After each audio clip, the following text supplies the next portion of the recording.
Last year, I was surprised to find that I was the suspect in the murder of Jonbenet Ramsey, according to some guy on YouTube named Richard Cardo. This guy's been on this case for years now, piling up evidence against me and some other people that I don't even know who he claimed helped me with this kidnapping and then murder.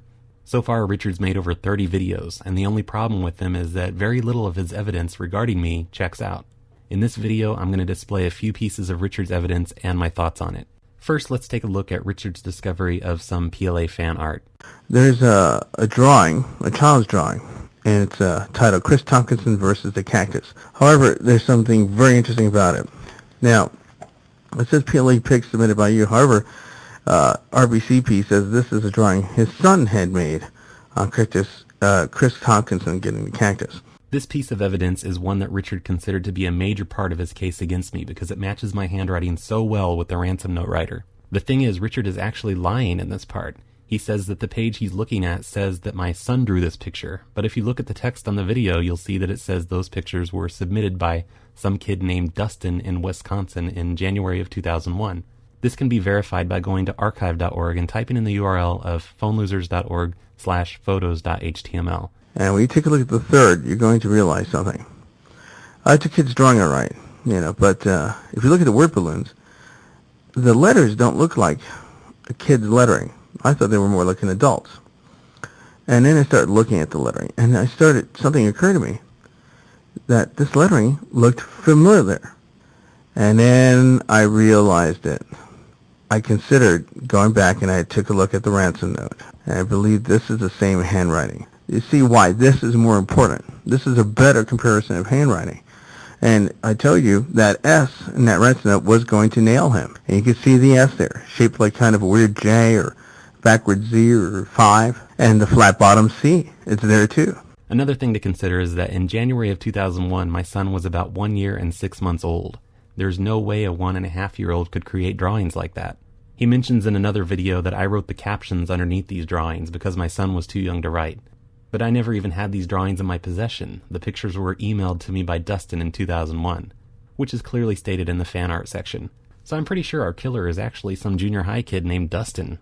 Next, we're going to listen to one of Richard Cardo's brilliant theories on CuervoCon in 1996, which was a hacker convention in Brownsville, Texas. Richard thinks that CuervoCon never actually happened that year, and instead we went and murdered Jonbenet. They just moved out here in Ohio in, October of 1996. Brad Carter is planning to go to a convention, the CuervoCon, their convention down in Brownsville, Texas. They also talked about carpooling to this convention, so I'm assuming that they're going to drive. And I think RBCP was going to probably drive his wife and child over to the in-laws in Oregon, drop them off there, and then proceed down to Brownsville, Texas. There are two ways to do that. One's through Boulder. However, that didn't pan out. The convention never happened. And we'll get into that in a little. Okay, let me repeat what Richard just said there. Me and Colleen are living in Salina, Ohio. He thinks that for a hacker convention, I'm going to drive Colleen and a baby 2,436 miles, which is a 3 or 4 day trip, to Oregon and drop them off at her parents' house.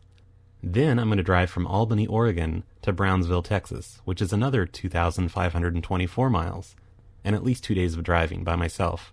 After a hard weekend of partying, I'm going to drive 2,524 miles back to Oregon, which will take 2 more days. And then Colleen, me, and a screaming baby are off to Ohio again. Keep in mind that we're driving a beat-up 1980 Chevy that barely made it to Ohio in the first place. And also that we had just made this trip from Oregon to Ohio a month before this. As much as I like hacker conventions, never in my life have I liked a hacker convention enough to spend 12 days driving 9,920 miles all over the country, half of it with a screaming baby. And by the way, CuervoCon did happen in 1996, and it was held in Brownsville, Texas. That was the first one of several, and I'm sure there's pictures of it out there somewhere, but I can't find any since I wasn't there. We have no idea why Richard Cardo insists that it never happened.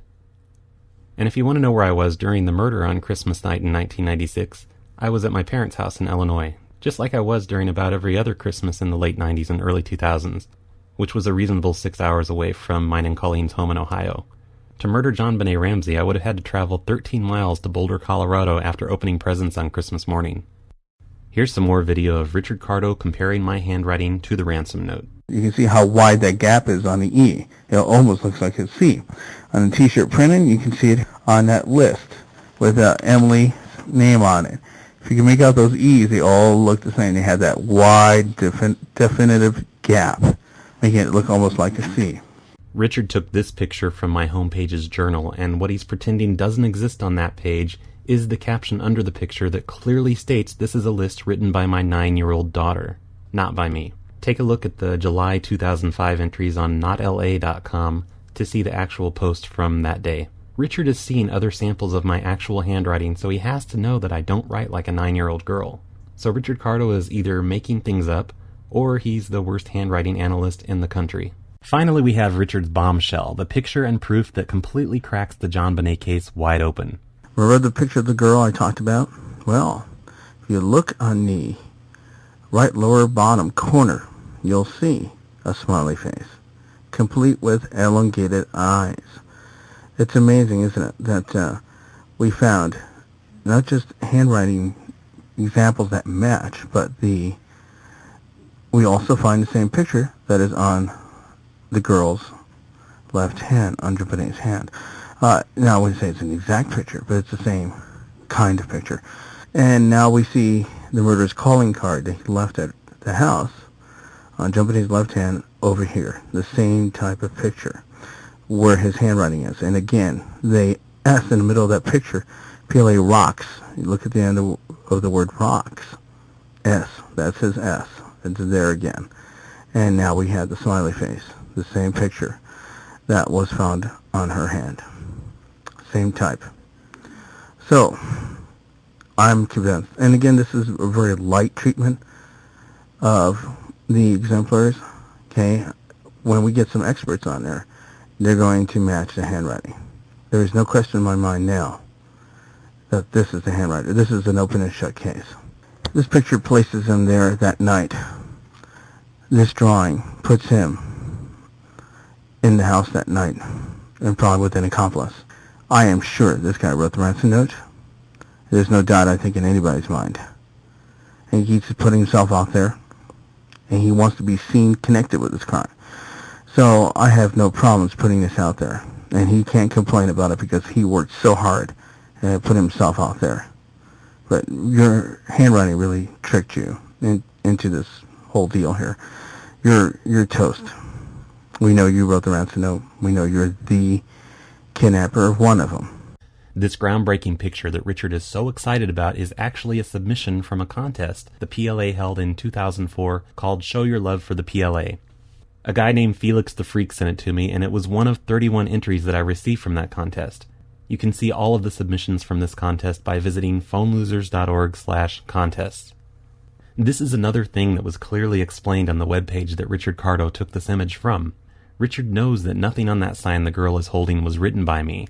At this point, you have to wonder why Richard is so desperate to implicate me in this crime. I think it's because he's invested years of his life into this case and that I'm the best he can come up with by searching Google, so he needs it to be me, even if he has to fake all of his evidence. The thing about the smiley face is from some red ink that was found on Jonbenet's hand, which Richard interprets as a smiley face, with vertical lines for eyes. This is questionable because it kind of just looks like a scribble to me, but even if he's right, it doesn't matter because I'm pretty sure that most girls draw their smiley faces with vertical lines for eyes, at least that I've seen. So here's the deal, Richard Cardo. After seeing this video, I think you'll agree that you're completely wrong and you've actually wasted a pretty large portion of your life gathering evidence on the wrong guy. And I want you to apologize for this. I want this apology to be in the form of a video that you'll put on your YouTube page. This video will have you in your best suit, looking at the camera and giving a sincere apology to me for faking evidence against me, or at the very least for you being too incompetent to understand what you were doing. You'll apologize for accusing me of being involved in kidnapping and murder, and you'll admit that you made a mistake and or lied about the whole thing. And while you're at it, I think you should also apologize to the Ramsey family and any investigators involved in the case for helping the real murderer stay hidden by trying to cloud the investigation with your insane theories about me, Patty, and whoever else you think was involved. I'm serious about this apology. This needs to be done soon, and I'll be watching your YouTube account, waiting for my apology video.